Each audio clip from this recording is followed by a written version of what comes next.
Should you have seasonal products on your Etsy shop? Does that help your overall Etsy shop even after the holidays are over, like St. Patrick's Day, July 4th? Should you even consider creating listings for those holidays? So in this video, I wanted to talk about exactly that, and has that helped me for my business? We'll find out. Hi guys, my name is Vlad. I'm the owner of TagPop, and he's the #1 pet product store on Etsy in terms of daily sales as of recording this video. Now, I say that so that you don't skip out and so that you have some trust that I do know what I'm talking about when it comes to selling on Etsy, how to sell a physical product. And I feel like that there's not that many people that talk about how to sell a physical product on Etsy, who actually have a shop, who sells actual product that they actually make here in the shop. My process starts from my dog collars, from a white blank fabric, to printing, to making the straps, to putting the collar together, to engraving the name on the buckle. So when it comes to selling on Etsy and really making things handmade, I'm your guy. So when it comes to selling seasonal products, you would think that I'm at a disadvantage because the process is just too long to bring one product to life. But you would be wrong. So a lot of times people say that you got to focus on the evergreen aspects of Etsy. You got to focus on the evergreen listings and don't focus so much on the holiday seasonal stuff.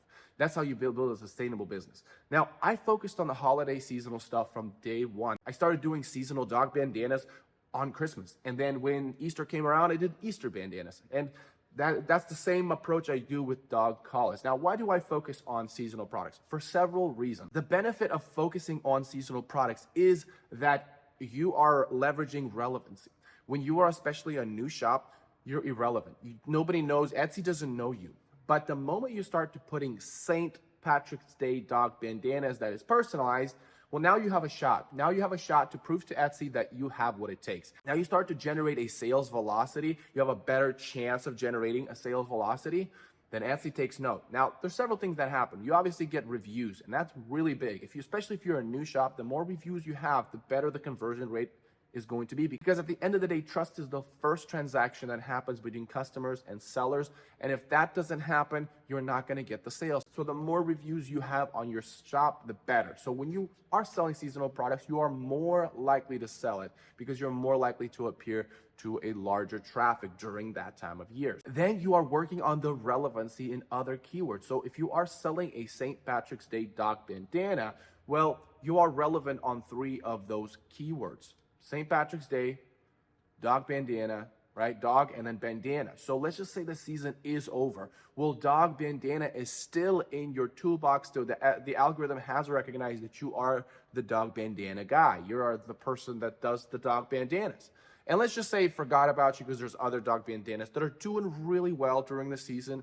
And let's say Easter comes around and you do the same thing. You run to Joann's, you get some fabric, sew a bandana and put it to sale, and you do the same thing. You sell even more than the St. Patrick's Day. And the algorithm's like, wow, he's really selling bandanas. And then you do the same thing for July 4th. And then you do the same thing for the fall season. And you do the same, you keep doing that, and you're building relevancy for your keyword, dog bandana. So when we're thinking about creating a sustainable business, we need to think about it not on a perspective of a month or 2. We got to think of it, hey, this year I'm going to build my relevancy for the keyword dog bandana. And the strategy that I'm going to use is targeting the seasonal products. And I'm going to generate sales, say, only on the seasonal products. That is a great strategy for the year if you are a new shop. What about if you already have been selling? If you take a look at your dashboard and you look at where your traffic is coming from, the SEO and so SEO portion is the smallest, and I always say this, but Etsy app and other pages is the largest source of traffic. That portion is where Etsy recommends you to other listings.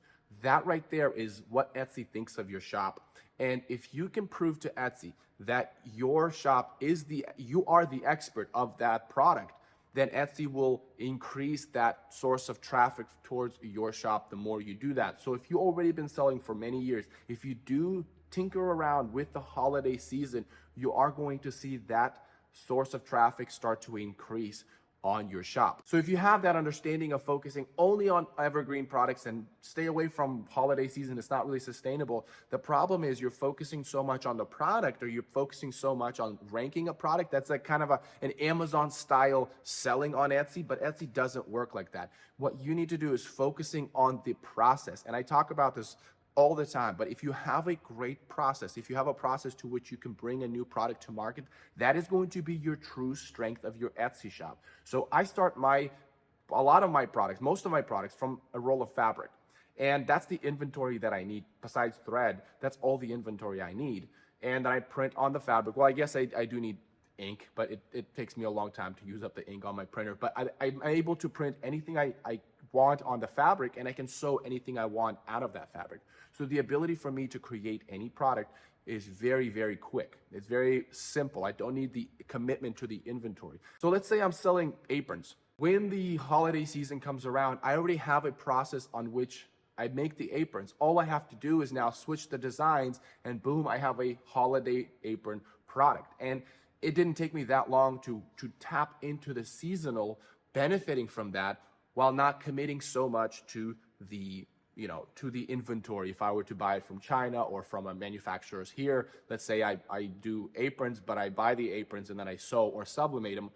Well, I don't have to do that because the process allows me to be able to create new products. So when you have the ability to create new product, that is when you really are to have true potential to tap into many different traffic sources, not even just talking about holiday season, but into other product types of sources.